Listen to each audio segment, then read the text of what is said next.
Welcome in, Big Blue Nation, to another episode of the Cats Talk podcast. I'm your host, Cameron Johnston, joined as always by my co-host, Jacob Boyers.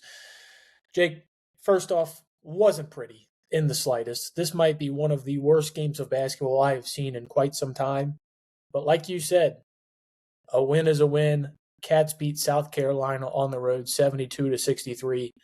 And the way this team has been playing as of late, you just needed to leave Columbia with a win.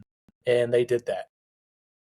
Yep, I'm firmly back in the boat from a few weeks ago where I told you I don't care how you win, just win, and they won. I mean, you're right, just an absolutely horrific game to watch, especially the first half. 28-22 or whatever at halftime. Like that's that's a JV score, but I didn't care. I told you I think my favorite part of the game was the fact that it was over in under 2 hours. I don't remember the last time we played a game that's been done in under 2 hours. I mean, it was like 7:10 It's been a long time, to 8:57, I think, is when it finished. So, that was the best part. They weren't calling a bunch of fouls. We were able to kind of breeze through it, and you mentioned it, ugly, but a win's a win. Cats are back in the win column and go win Saturday, and now we're talking about a streak.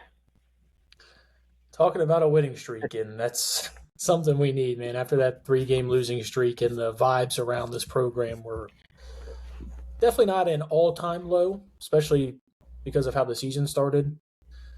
But it felt like we were starting to get back to there. Pretty low. If you would have found a way to lose this game, I think this probably would have been that rock bottom again. It was so ugly. Like I told you, I was like, I'd rather talk about the Auburn game again. At least that had some more storylines. But here we are, after a loss, trying to figure out like what to take away from this game. And I'm just gonna start right into it because this is where I'm still frustrated, Jake, and I'm gonna continue to be frustrated about it because it's not gonna change. And I know it's not going to, but it still frustrates me. Yelovich. A lot of good in there, a lot of not so good. Has 11 points, shooting 50% from the field. With 14 minutes in the second half, he checks out, and he's not to check in again for the rest of the game. What do you need the guy to do? I get there were 2 turnovers in there that looked completely awful. The 3-point shot wasn't falling like you'd hope it would. The guy was still producing. He had 3 offensive rebounds in that early spell as well. What does this guy got to do to get playing time? And I say all this knowing that Mohamed Diabate did have a great stretch there. Jake, you also know I want those 2 to play together at some point as well.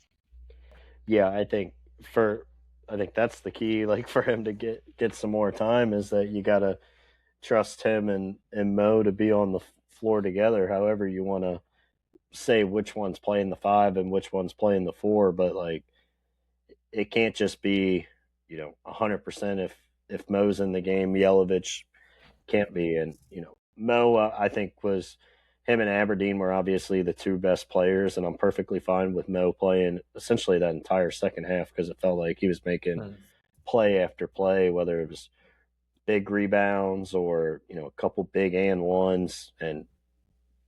But I'm with you. I mean, I thought Yelovich was fine, and again, I mean, did Yelovich have some mistakes and some not so great moments? Yes, but like I'm back to kind of the same conversation we've had before. Like if it's Yelovich and his upside with the mistakes versus what I know I'm going to get from Brandon Garrison on a given night, I'm taking the risk of those Yelovich mistakes, and I'm rolling with it, especially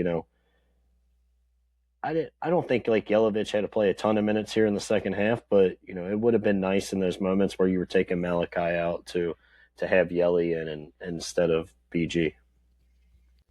Jake, can you give me like a reasonable explanation as to why you think Mark Pope looks at Mohamed Diabate and Yelovich and says like I can never play them together? Because I still cannot think of a single time where I've seen them on the court together this entire season.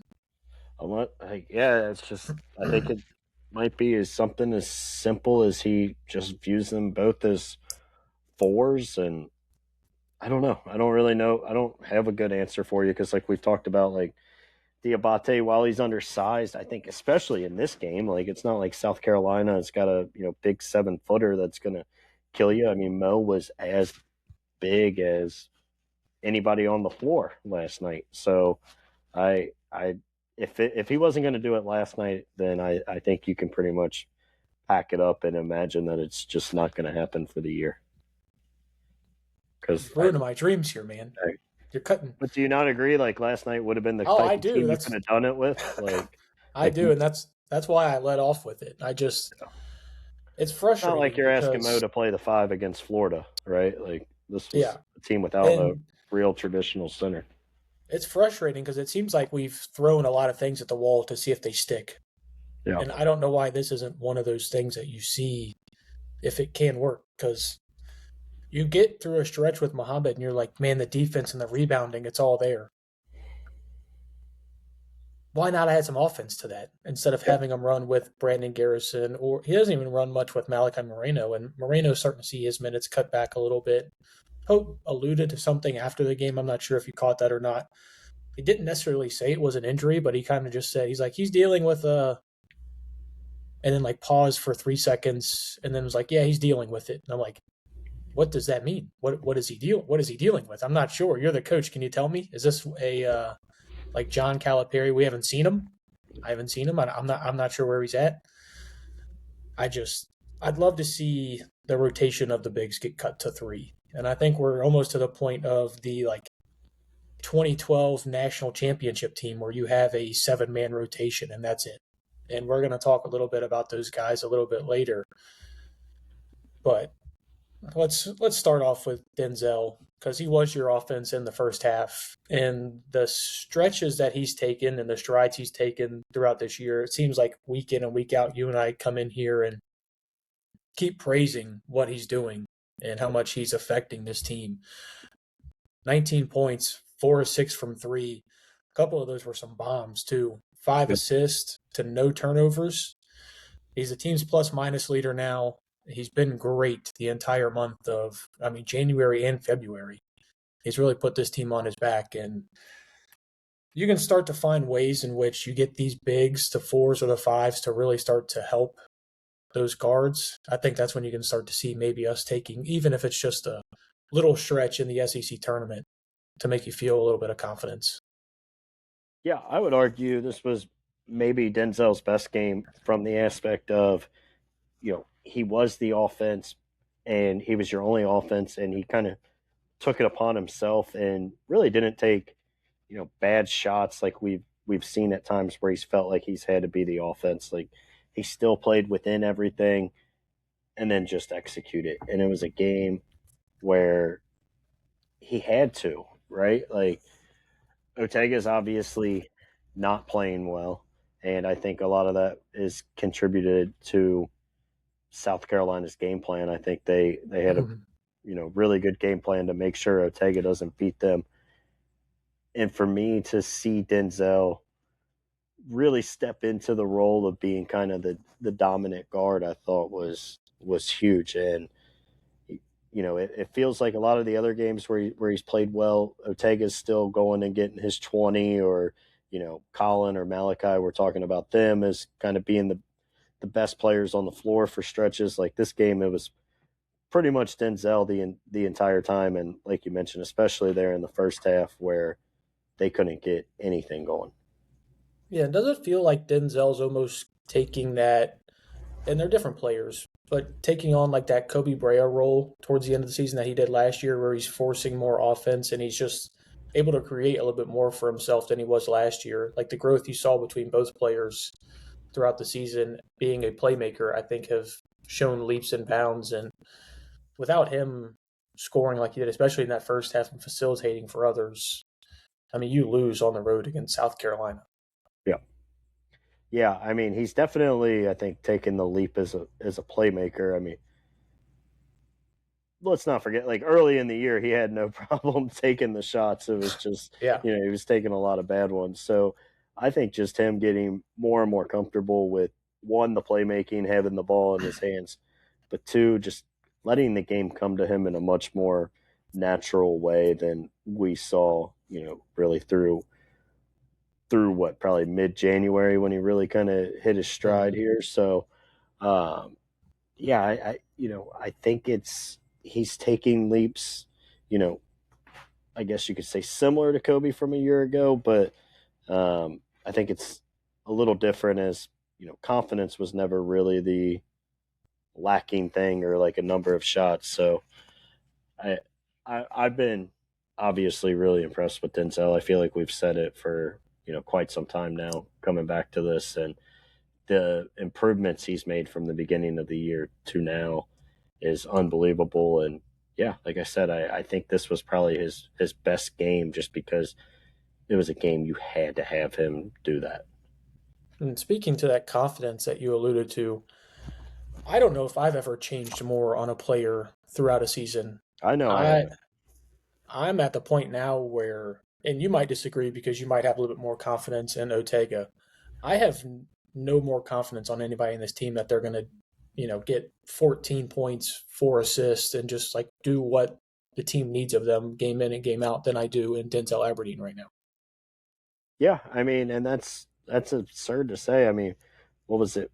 I guess it was probably after Missouri. Me and you said like you can't play like pretty much him or Chandler had to go to the bench and stay there, and the Mhm. other one you could probably maybe find 5-ish minutes. That's obviously when we still thought we had low, but like we were saying like those two were practically borderline unplayable, and I lean towards Denzel more in that role than Colin. I even remember, Cam, there was a time where you told me you would take Jasper being the primary like There backup was, outside yeah. of Low, and like with his upside, and it's like to get from that point to where we are now, where depending on who you ask, he's probably your one or two most confident players in, night out, I think is pretty remarkable. And you want to talk about a take aging like spoiled milk. I mean, that I'm was gonna have to I go back if and find that one and clip it and get it up. if you wouldn't have reminded me of that one, there's a good chance I would have just completely forgot it. So thank you for ruining my Wednesday on a bad take that I had. But I mean, let's get into the Ortega conversation because obviously coming back off of two terrific performances against Georgia and Auburn, comes in here and outside of Jasper and Trent, the worst player on the floor for the Cats. What do you say?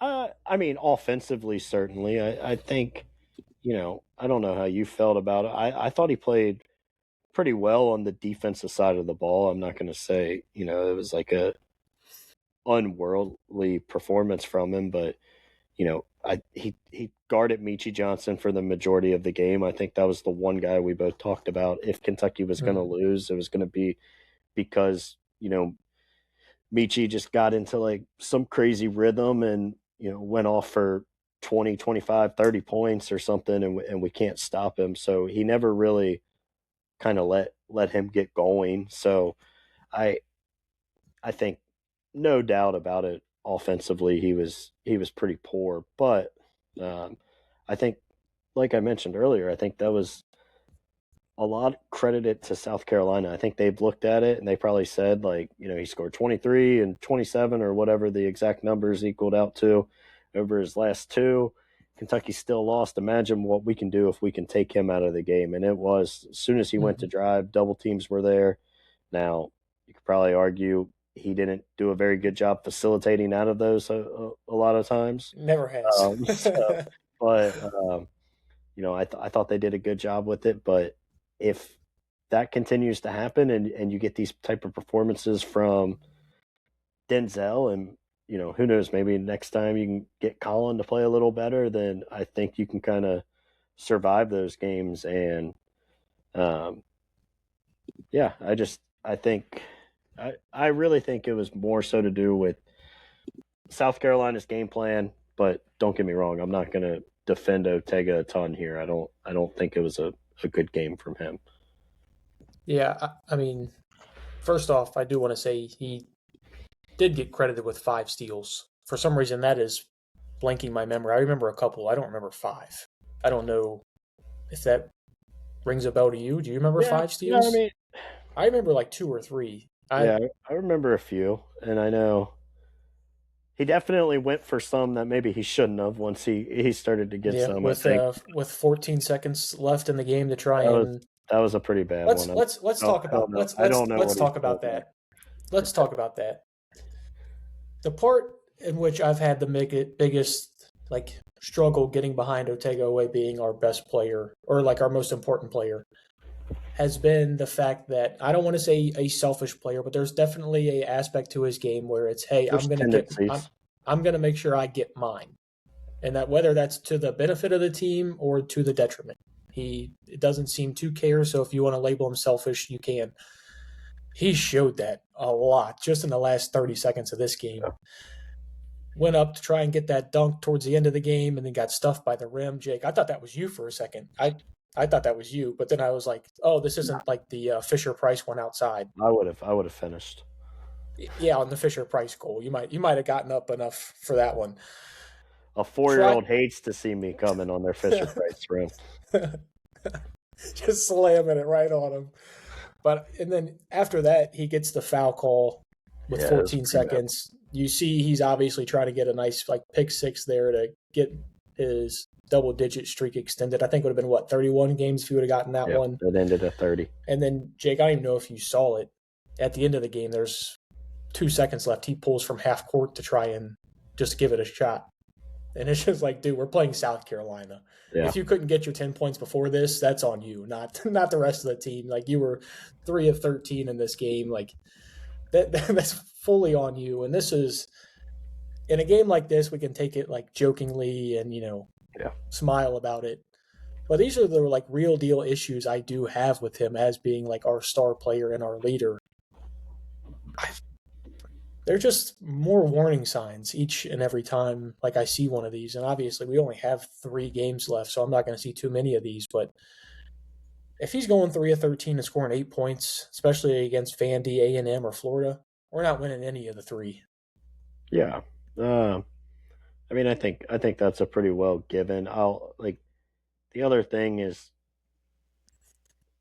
he is what he is, right? Like, and I think we've talked about that at length now. I mean, he's a senior. He's been here for now finishing his second full season here as the starter and kind of the guy. Like, the good that Otega brings can be obviously really, really good. We saw that at Auburn, Arkansas, a handful of other games this year. But, I mean, there's those little, like I said, tendencies, and there's just those little moments where, to your point, you're like, are you kidding me, Otega? But, yeah, I think for whatever reason, he had that, double-digit point streak in his head, and I think that was pretty clear there in the last minute or 40 seconds, whatever it was, when he was sitting there with 8 points. I mean, was I a little annoyed and frustrated by it? Yeah, maybe a little bit, but at the end of the day, man, you're up 9 against South Carolina, pretty much killing the clock out. I mean, even with that foul, it's not like you're going to put them in a position where maybe they can come back if it's, you're up 5 and you do it, and then they're just a steal or miss free throw away from potentially tying the game. I think that's a very different conversation. But while I'm with you, I don't love it. I don't think Pope loved it. Like, at the end of the day, it's not the end of the world to me. All right, I'm done with the Otega talk. Let's move on. You want to slander somebody? Because I think we're about ready. Yeah, I'm going after you. I'm going after you today. I don't know why. You're first on the list today. Now let's continue to talk through the starters, because I think you saw, again, to our point, outside of the start that they had, the start was abysmal, and then the start to the second half was abysmal. So the plus minus looks a little janky for some of those starters, because it was, 9-2 to start the game, and then they went on an immediate 7-0 run to start the second half. So some of those starters have janky plus minuses in there. We've already kind of talked about what Yelovich did. Colin Chandler. This is kind of like the Colin Chandler you had early season. Not too much to make of it. Obviously hit another timely 3, and Him or Denzel, Jake? Who would you rather have taking that timely three right now? Because I want to say Colin, but like I said, I have confidence in Denzel to do it right now too. Yeah, I mean, Colin has proven in practically every win that we have that he's going to make a key play down the stretch. We've Mhm. obviously gone through the list, so I'm not going to do it again. But yeah, I mean, if he misses that shot, like, do you still win? Maybe, but like to hit it and kind of put the game away essentially and go up seven there, like it's just I'm with you that like there's some confidence that Denzel's going to hit it, but like Colin, it feels like every single time has hit it Yeah. and will continue to hit it. As far as like his overall game, I didn't. There was nothing that like stood out to me as like super bad. It was back to maybe he wasn't as aggressive as like we had Yes. talked about, and like the only thing for me, and I don't think this is happening, but I'm going to say it anyway, is like I hope that the second half of Auburn didn't really like kill his confidence in any way because it didn't look like he was looking to shoot. But then again, with kind of the game on the line, he had the confidence to pull that 4 feet behind the 3 point Yeah. line. So, that's probably just a, stupid take on my part or something to say. But like, I that's the only thing I hope that isn't an issue. But again, he still had the confidence to take the three to put the game away there from 3 feet behind the line. So, yeah, that's probably most likely not an issue. Yeah, I mean, it's definitely still worth talking about, especially with the differences in Colin Chandler that you get, whether he has that confidence or not. Obviously, you saw it last year. We've talked about it. The difference he had going down the stretch of those tournament runs. Yep. And even this season started off with red hot confidence and was hitting a lot of threes, and then went through a stretch where the team was playing bad, and so was he. And then now he's back to having that confidence. In a game like this, though, where you're struggling to find points, I can't have Colin Chandler only shooting the ball 6 times, and Yeah. especially only four of those being from behind the arc. I mean, they South Carolina, and I'll give them credit because while at certain times, like they look like one of the worst teams I've ever watched play basketball, they definitely did come out with a game plan saying Otega's not beating us and Colin's not beating us from behind the 3 point line. Like those were Yep. their two main priorities coming into this game. And to give them credit, I mean, obviously we talked about Otega had one of the worst games of the season. Colin only got up four threes, made two of them, and one of them killed him at the end. Yeah. And I do like South Carolina's coach. I mean, he's obviously had a lot of success against Kentucky since being there. Back to the Cal days. Like, so I do think to your They were point. what, three of their last four in Columbia Life Arena, I believe, against the Cats. Yeah, and what he got Cal in Rupp the one year. Um, I think he's a solid coach. He's probably having more of the issue of getting players versus kind of the preparation and Well, I mean, game. somebody we were going to talk about a little later was committed there, so you see the level of talent that they're going after. So, but yeah, I think South Carolina obviously had a solid game plan, and to your point, that meant not letting Ortega drive and kill you around the rim, and don't let Colin get a bunch of threes. That that's what I think kind of frustrated, to change the subject here a little bit, me so much in the first half. It's like that ball should have been into Malachi a lot more than we probably saw. And I'm not gonna Mm-hmm. maybe it is to the point that Pope mentioned that he's dealing with something, but like I think when you look at it on paper, like this could have been a game where Malachi could have had 20 plus, and he probably could have had 15. It felt like in that first half. Yeah, and for him to only get four shots as well when you're struggling for offense, and it looked like early in the game they made an emphasis to getting him the ball down low. I think he missed his first two shots, and really after that, just there was no effort to get him the ball back on the post. But all credit to Malachi. I mean, this is a game that he should have dominated on the rebounds, and this team dominated on the rebounds Yep. as a whole anyway, 48-28. I mean, that's ridiculous. I don't. I mean, we didn't do that to like Bellarmine. We No. don't do that to teams like that. Like that was crazy. And Malachi was a huge part of that. 5 offensive rebounds, 11 in total. And you talk about consistency. This might be Mr. Consistency. I mean, it feels like each game he's going to come out and give you like 8 and 7 is something you can almost count him down for game in and game out. And I I mean, all hope four of his free throws. He's starting to hit them now too. I mean, it might be one of the ugliest shots I've ever seen in my life. But right now they're going in, so I don't necessarily care too much. Jake, there's some ugly shots around the league. But There's if they some go ugly in shots on this team. Between okay, well, I didn't want to go there. can we just Malachi's free throws, Ortega's jump shot, and Mo Diabate's jump shot, like I mean, for being honest, Yelovich doesn't have the prettiest jump shot either. It kind of comes a little bit to the left side of his face, and yeah. it's not a team. I mean, Jasper's shot's pretty ugly too, and we'll get to Jasper a little bit later. Yeah, I mean, now that you bring it up, this might be one of the worst, just like form shooting teams I think we've seen. Yeah, nothing about this team is appeasing to watch, including just watching them shoot the basketball. I mean, really, outside of maybe Denzel and Colin, I would say. I mean, Trent's got a nice shot, but it ain't falling, so nobody really cares at that point. Just speaking to Malachi, like if this injury thing is something that is of relevance and of, bigger stature than maybe Pope is making it out, because we've seen his minutes be cut each of the past couple games. Played 26 in this one, so he's actually out there for a good amount of time. Is this something like you look at maybe like trying to buy him some extra time, or is he just hitting that freshman wall? Like, I wouldn't. If you had asked me, that's what I would say. The freshman wall is just kind of where he's hitting. The physicality of the SEC is finally starting to get to him.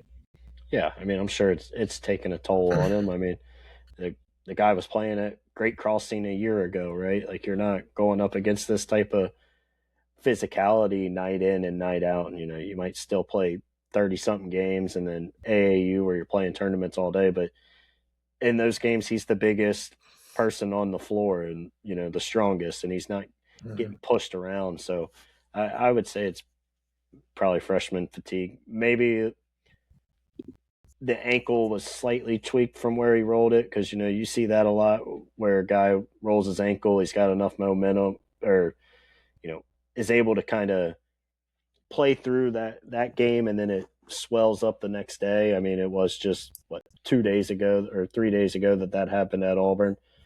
But I mean, those are like the only two things that kind of logically make sense to me. But like in my brain, again, like back to what we've talked about multiple times, like even if Malachi is dealing with something small, I'm still taking what he gives you over the alternative. And so I don't really think you can go try to bide minutes right now. Like, yeah, you're probably in the tournament, but like you still could use a couple wins here down the stretch to get you off that, 9 line that you're sitting at, or 8 line, wherever you're going to be, get you back to maybe a 7 seed or something. Like this is the time of year, man. Like vast majority of players are kind of dealing with something right now. And whether it's, freshman fatigue or just a little tweak in something, like everybody's kind of dealing with it. And I don't really think you can try at this point of the season to be like, we're going to try to cut him down to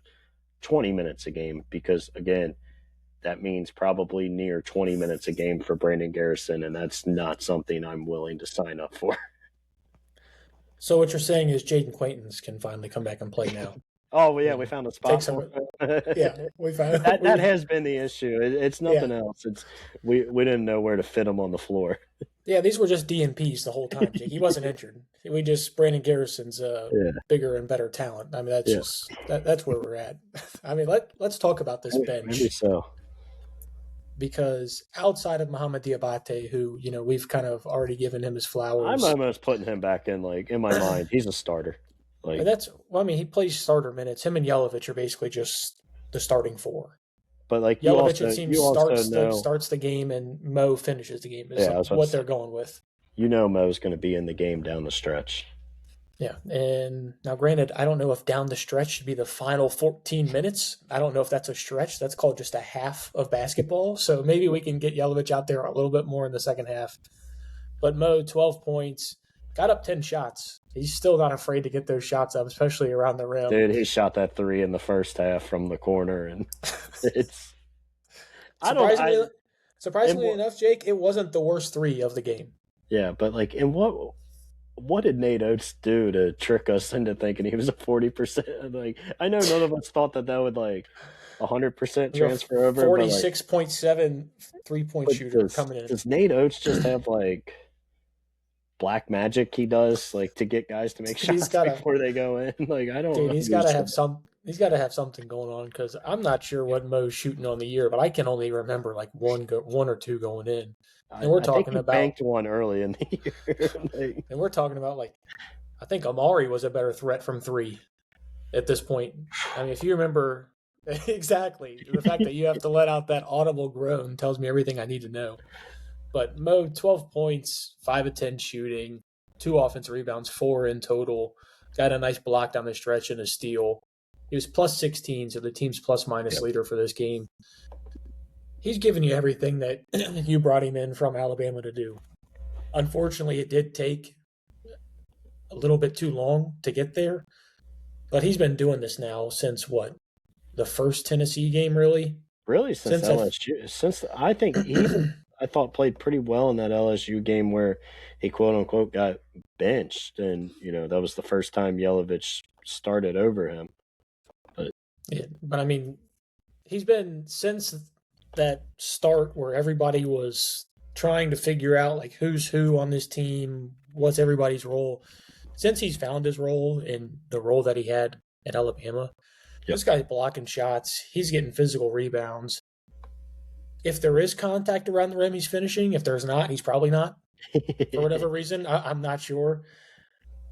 Also, Jake, he had a great game, and I love what he's doing. Mo should not be trying to poster anybody.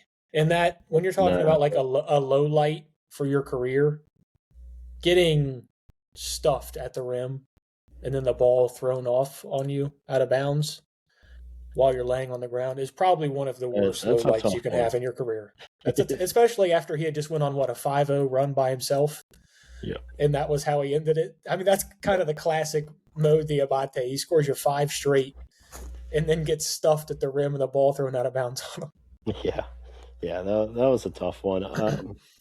I just looked it up. He is 2 of 21 on the year from 3. So, like I said, I remember him banking one. I don't know where the other one came from, but I'm with you, man. He's another guy that, after that Missouri game, and he obviously got quote unquote benched before the LSU game, and we're going on, and I was as critical about him as anybody. Him and Aberdeen, right? And the thing with Mo, one, it's his effort that I think is a lot better, and he's giving you the kind of minutes that you expect. But like, 2, if you remember, man, there was so much yelling at his teammates, and like especially Malachi, and getting on Malachi, and it felt like him and even Denzel did it a lot. And like, that is one thing I think, regardless of how good this team is, like we're seeing them at least play somewhat consistent effort, and that like bickering is kind of gone out the window. But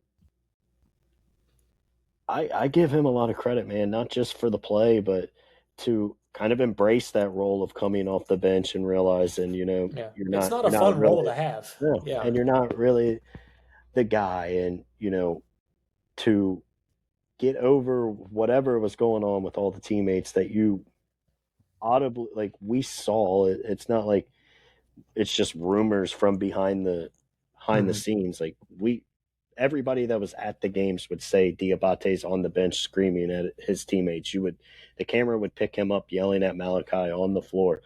Like, to have all that gone and him take that quote, that benching and not essentially completely check out and say, F this. And since then, he has responded extremely well. And, I think that is one thing that, he deserves a lot of credit for. I think it also, you got to give Pope credit. Like, Jeff Goodman, I think, had kind of always said, like, one thing Pope's going to do is kind of relate to these players, and that's something I think a lot of Kentucky fans are kind of surprised by when we hear the way Pope talks and this and that. But like, you kind of see it in these moments, right? Like, we for a stretch we saw Brandon Garrison like get benched and then come out and respond well. Obviously there's bigger issues now, but you know the way Mo's responded, the way he's gotten Aberdeen to kind of be more team first and playmaking ability. I think you got to give a lot of credit to obviously those guys, but also Pope. I completely agree with you there, and that was something I was going to allude to right after you had finished. And if you remember, you brought up Jeff Goodman early in the season when he was talking about the amount of players. He's talking about how you can't keep 12 to 13 guys happy. Yep.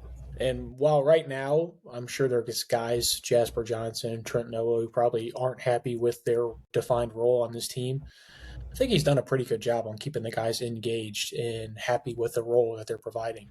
Do some guys wish they were bigger? Does Yelovich wish he could play in the second half? I'm sure. Does BG wish he was still starting? Sure. But he has kept them all engaged, and that's something that, you just alluded to right there. All right, so we talked about the sixth man of this team, right? We are all cool with Muhammad Diabate being the sixth man. Outside of that, what have we got, dude? This bench is atrocious. They were very bad against South Carolina again. You were able to get by a little bit with them. You didn't see like a crazy run at any point. So honestly, I kind of take that as a win. Again, we're also talking about South Carolina, who some of our backups would probably be getting good minutes on their team at this moment. But combined, 1 of 11 from the field. Would Trent be a starter there right now if he stayed committed? No. Year two? You don't? No. I think he can. I mean, if I'm going to be completely honest, that more just says what I think about Trent than it does South Carolina. Yeah.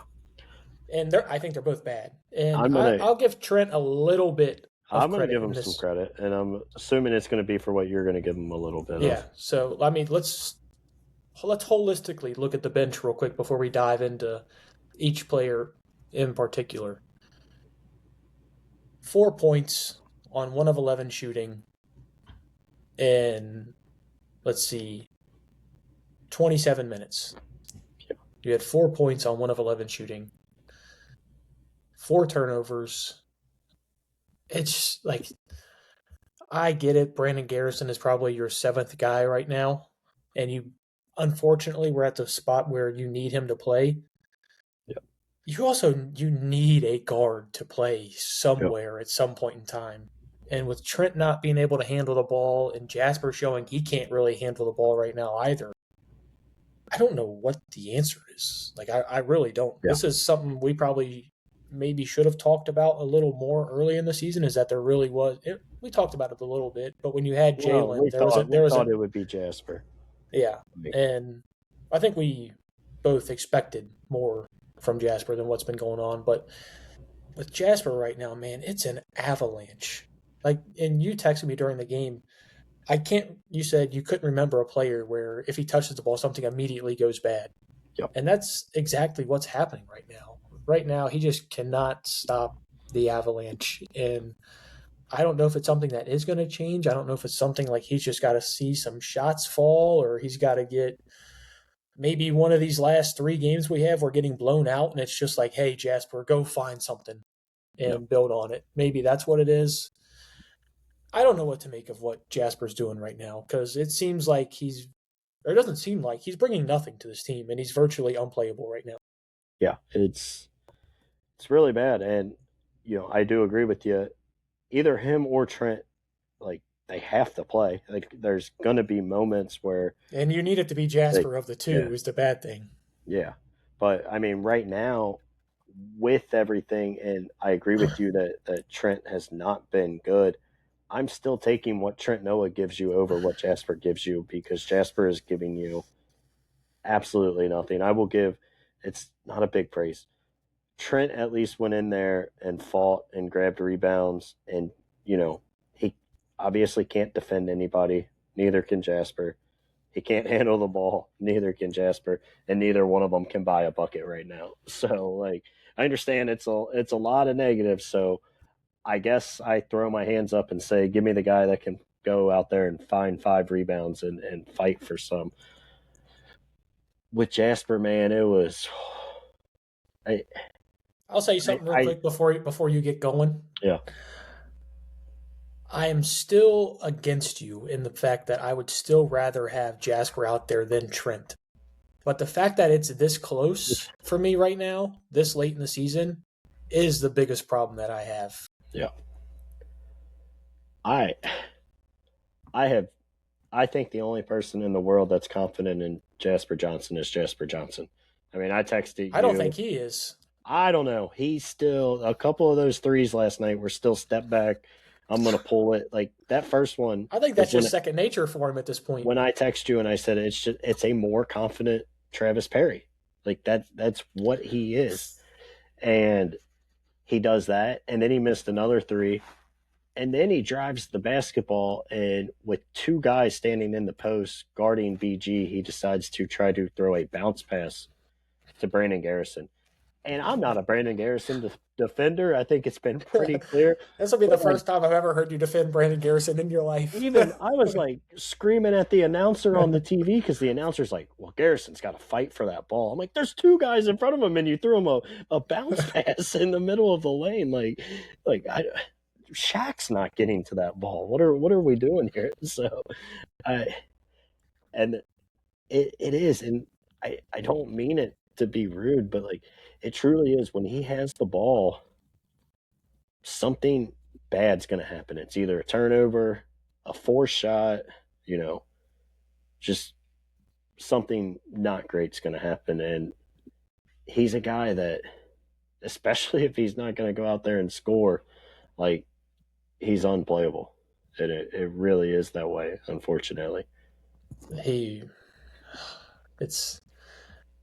It sucks to say because, like, when I'm thinking of what this team needs, it's just a guard to spell some time in certain. And there early in the season, he was giving you a little bit of offense to where you can say, we're going to give up points, but he's going to give you some as well. Right now, there's no positives either way, which is unfortunate because I still don't think Trent helps that. Like, I don't think he helps coming in with the guards fatigue. Like, I don't. Like, he might be able to buy you a couple minutes in Collins' role. That's about it. He can't take Ortega's role. He can't take Denzel's role.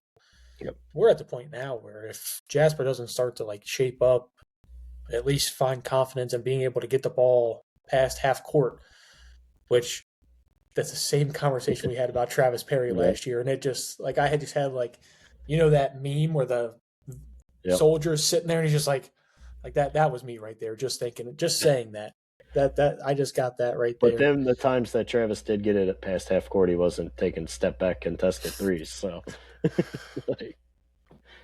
you're right. You're right.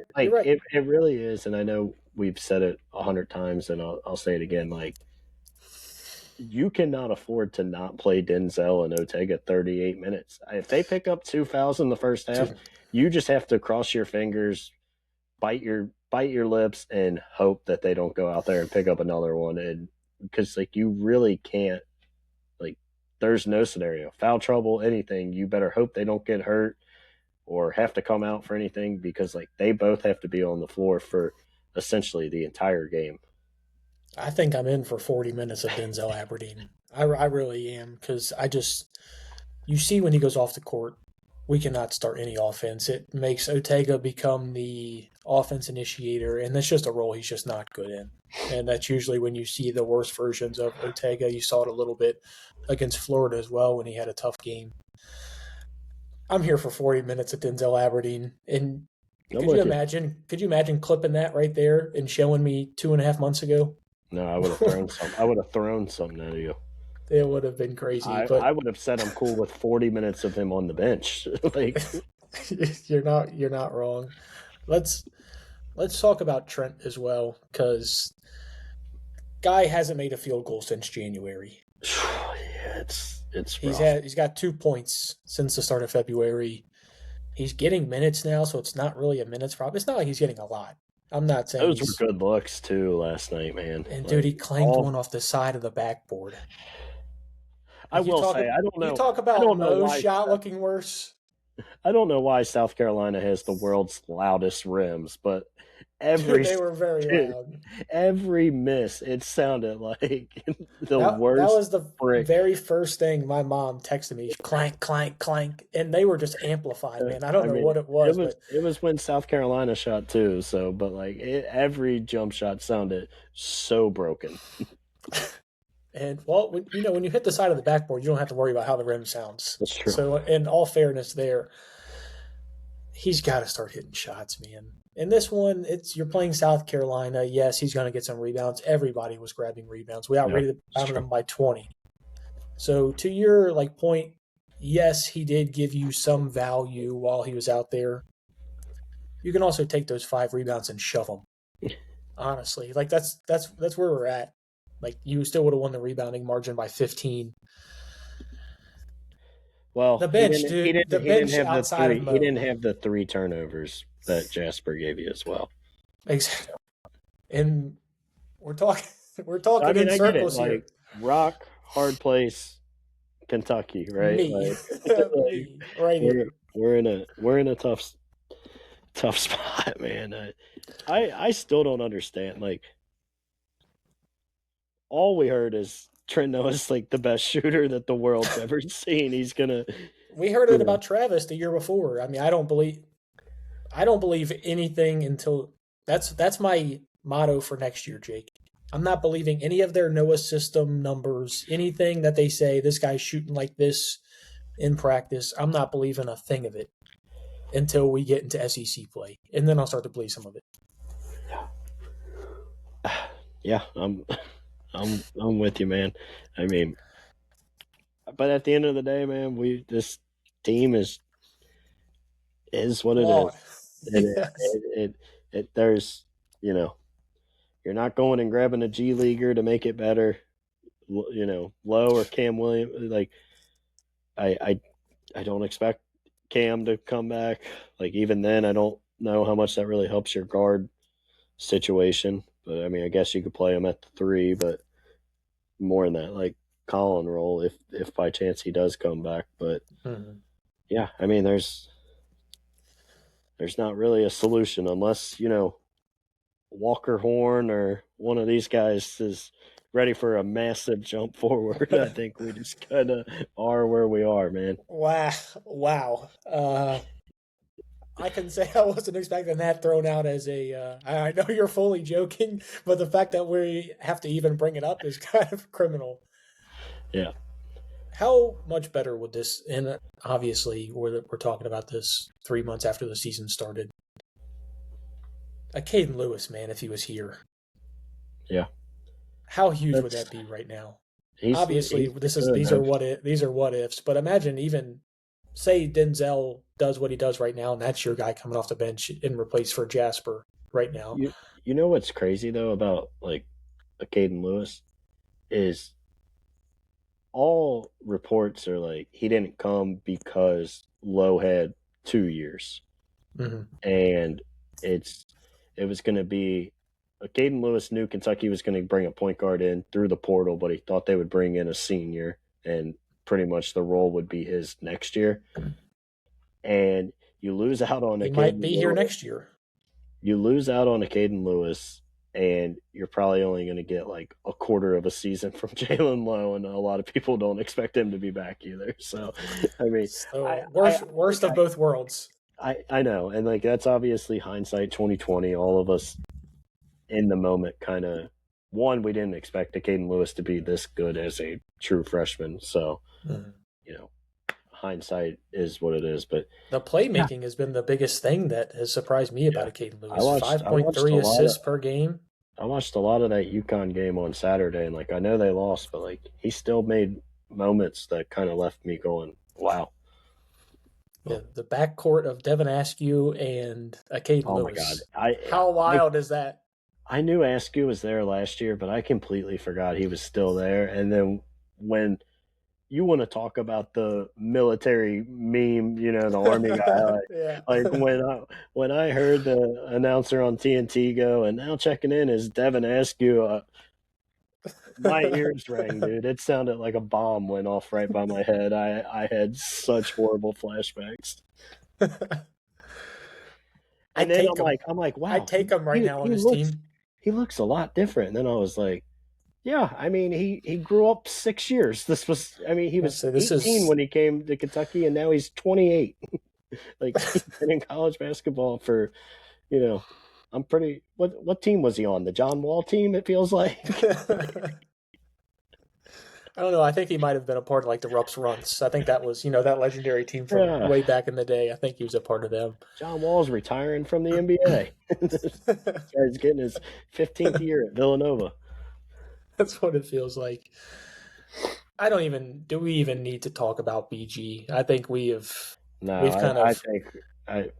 we know where we stand with What's crazy BG. is like on paper, it's probably not his worst game, right? He finally had He a gave you solid positive minutes, play. yeah. He had 7 boards, but like there were still just moments where it was so He bad. I don't missed understand a how. dunk.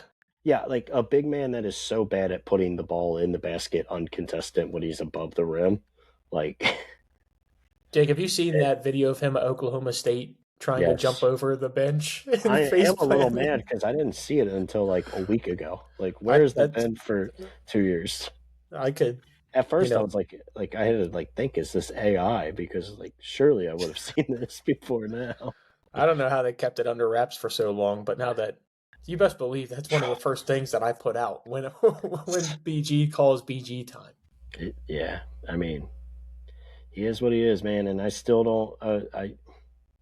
I know we won and everything. I still don't understand why he's on the floor down the stretch. You know, I don't understand how it's him in over Malachi for like Malachi. I think does obviously everything better that we've talked about. He's a better rebounder, so you want him on the defensive side probably. He Better shot blocker. he gives you more energy. He's a better shot blocker, and now Malachi's turned it into probably a better free throw shooter. So it's like I Yeah. don't understand in what world in a close game down the stretch where you're probably going to get fouled and you got to grab rebounds. Like I don't understand how Malachi's not in that situation, but whatever. Neither here nor there. Big game Saturday. Let's go win it. I'm right there with you. Let's talk about that game because Payback. We're if this isn't if these guys don't have a little something to wake up to, a little extra on Saturday after the absolute what's the nicest way to say about that game, Jake? Like what's the ass nicest kicking. Yeah, that's what I was thinking. I was gonna say tail kicking maybe just so, sound a little bit Yeah. more PG. 80-55 is the tail kicking they gave you in Nashville. Laughed A at you, game a essentially. game in which not a single player played well for the Cats. I mean, Otega ended up getting 20, but he had to take 19 shots to get there. Aberdeen was 6 of 15. We shot 19 of 59. Yep. 19 of 59 in that game. Yep. Yeah. What are you expecting? Because I don't know. I feel like Vandy's definitely cooled off a little bit. I think we have also cooled off a little bit.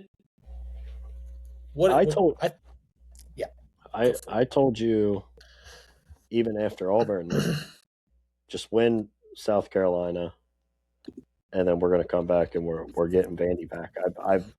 You've I been don't know telling me why. this. I don't know why, but it doesn't make sense to say like you're as good of a team, if not even, I think as good of a team as a team that beat you by 25 on your home floor or on their home floor, but we are, and we're going to get them back. And I think after we beat them, it'll lead to even more conversations of like just the weirdness of stuff that happens with Pope. And we're going to be like, how does he not have them ready to go for a game with a team that you're obviously good enough to compete with? And, even back to when we got ran by Ole Miss last year, it's like that team last year was a better team than Ole Miss probably in general.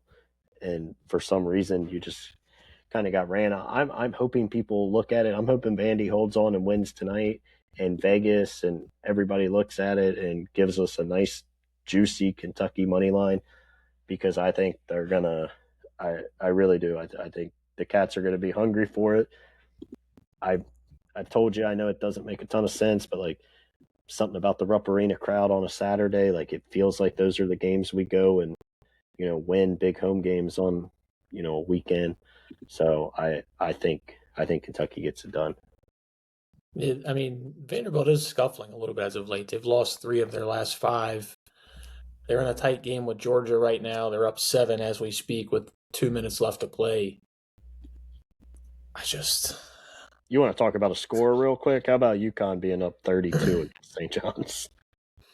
St. John's was rolling as of late too. Rolling, and I was they beat them earlier in the season too, didn't they? They were making our win over them look better and better, and they are down 68-36 right now. Yeah, I mean, when St. John's can't score, they can't score, and you can only 36 points with 2 minutes to go. Oof. Oof. Yeah, especially for a team you beat earlier in the season. It's kind of crazy to lose by that big of a margin. But Jake, you're kind of hoping that this is what happens in Rupp on Saturday. I just don't know if I can get there with you. The stretch that this team has been over the last 4 games, obviously we've lost 3 of our last 4. And the win that you had to get was against South Carolina, in which you didn't look good against them. Roller coaster, man. What else gets us back on top other than coming out and beating Vandy here? I don't see it. And I'll give you this: when you've been calling things this far in advance, you've been right. You called the Arkansas game for a while out in advance. You've been called. Some people would say. Okay, see, this is where I give you all this credit. I'm trying to pump you up and all this, and then you take it too far. You took it too far. But I don't think they're going to win this game. I really hope they do. I don't think Vandy's that much better than them. No. I don't. I mean, we stink, but I still think Vandy kind of stinks. It's more of like I think you're going to have to get into the 80s to win this game at minimum. Because if you remember, Jake, like Vandy did not shoot well against us either in that game and still beat us by 25. Yeah.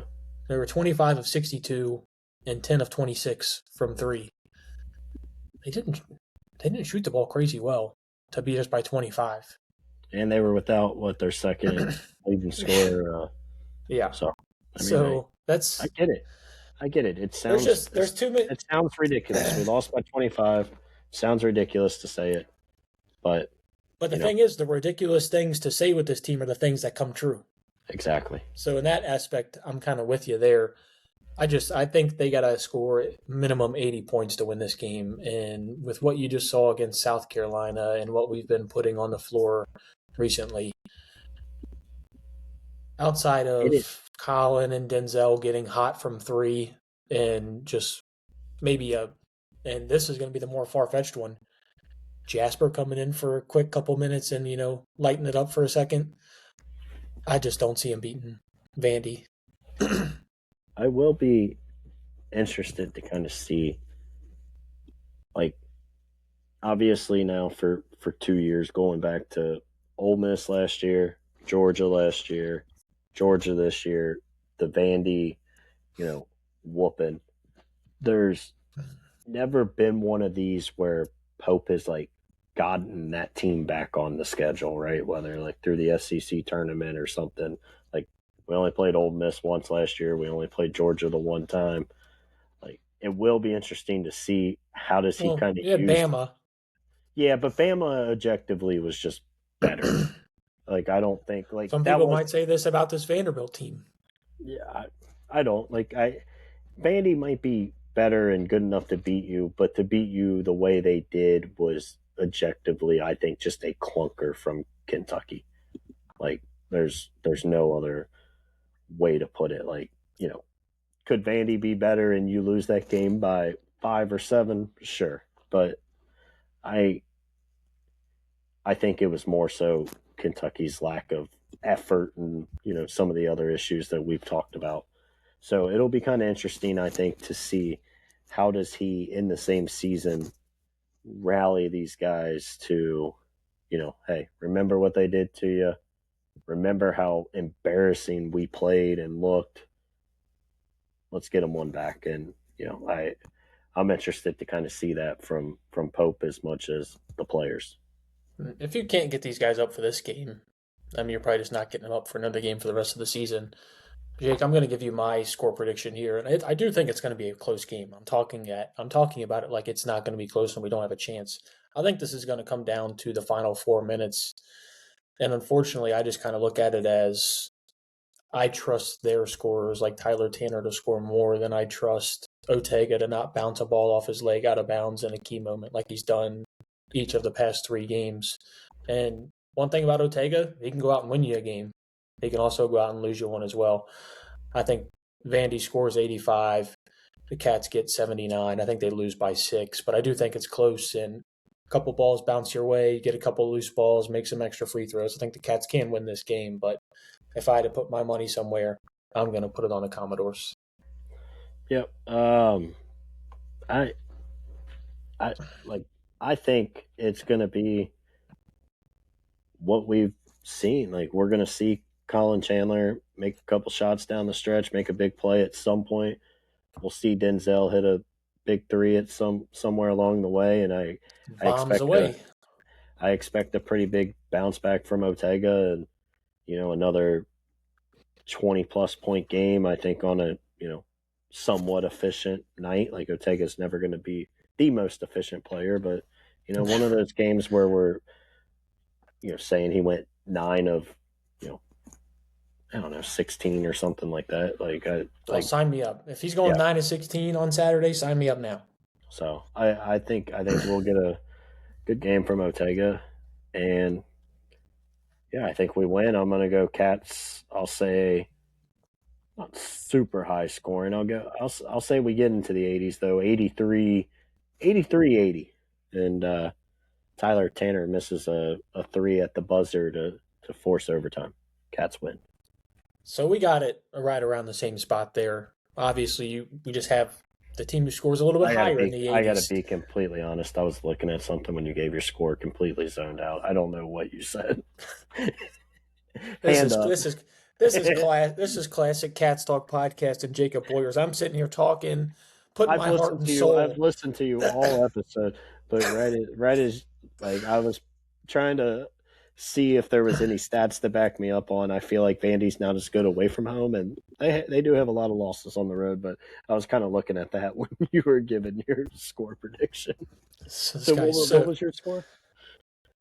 My score is actually very similar to what it looks like Vandy's going to win by against Georgia right now. Right now they're up 86-79, and if Cats Talk podcast listeners want to circle back 3 minutes, I said this then. I think the Cats lose 85-79, 6-point game. Just a couple of balls bounced the wrong way. But St. John scored exactly 40, by the way. That's ridiculous. A point per minute. It's official. All right, Jake. Well, we've documented what we think has to happen for this Cats team to win on Saturday. Obviously, we are hoping for the best. Jake predicted a win. We can't go with a clean sweep of both of us picking wins. It never works well for us. That's true. We did it against South Carolina, and somehow we actually got out of there. But I know you didn't feel that great about that game going in there. You had a little bit of uneasy feeling in there too. So yeah, I had a dream that Monday night I had a dream that we lost, and it wasn't even that we lost. I had a dream that for some reason we both messed up what night the game was, and it was actually Monday. And after the pod, we both went to bed, and then I woke up like in the middle of the night, and I was like, shit, we actually played today. And then I checked my phone and we had lost. and I texted you and I was like, I don't feel great about this game, but hey, a win's a win. Well, this team has been bringing nightmares as of late, Jake, and I think that's roller coaster, baby. We're on the way up. Just a part of the roller coaster, and let's hope we are on the way back up. But while we're on the way back up, make sure you keep in touch with the Cats Talk podcast. Follow us on YouTube, Amazon Music, iHeartRadio, Spotify, wherever you get your podcasts, we're there. Written very close to 500 subscribers, so please like the YouTube. Jake, Cats need a win. Need it desperately. Desperately. Let's get some payback for what Vandy did to us. Go Big Blue. Go Big Blue.